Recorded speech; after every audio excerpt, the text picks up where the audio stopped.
I think there is a conflating here on the right of, hey, you guys are saying that people are getting death threats and rape threats, and you're saying that that's not acceptable, and then they're conflating this with anybody approaching any MP about stuff. Like I know personally in Aaron's experience as a Green Mayor of Dunedin, there was a segment of our community down here that were venomous towards him.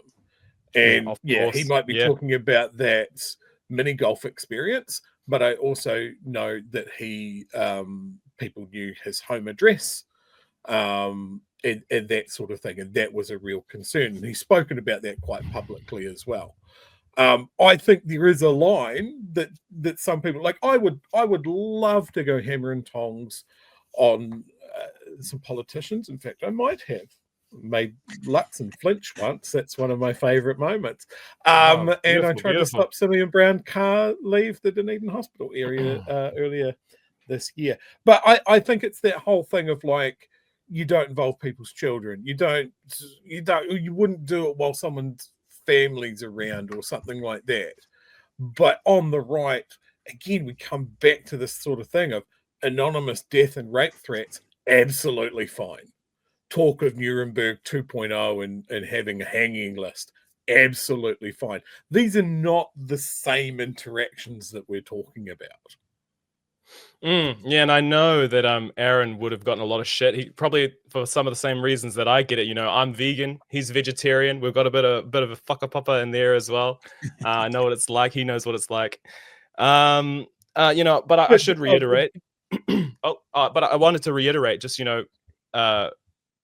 peaceful protest. It's a must. Non-violence is a value that we've always advocated for at Aotearoa Liberation League. We're all about non-violent, peaceful disruptions, and I think that's probably one of the things that triggers the right wingers, is that no matter how far you push us, we will never step over that line, and you will never get us for stepping over that line, because our whole mantra is non-violence and peaceful resistance.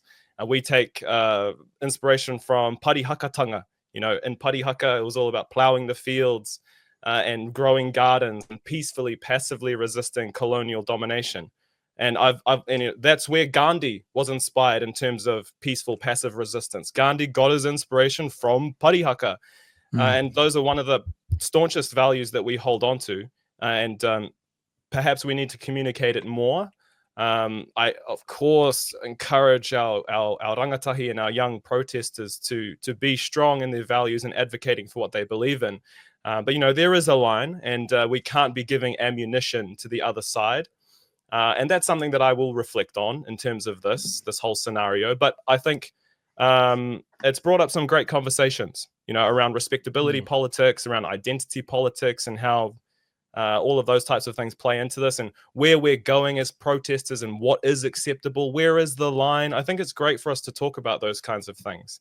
And yes, if Casey was with her tamariki, absolutely, that is a line for me. Absolutely. Eating at a food court, no, it doesn't cross the line for me. She's more than welcome to get up and remove herself and go elsewhere. She's a well-paid politician.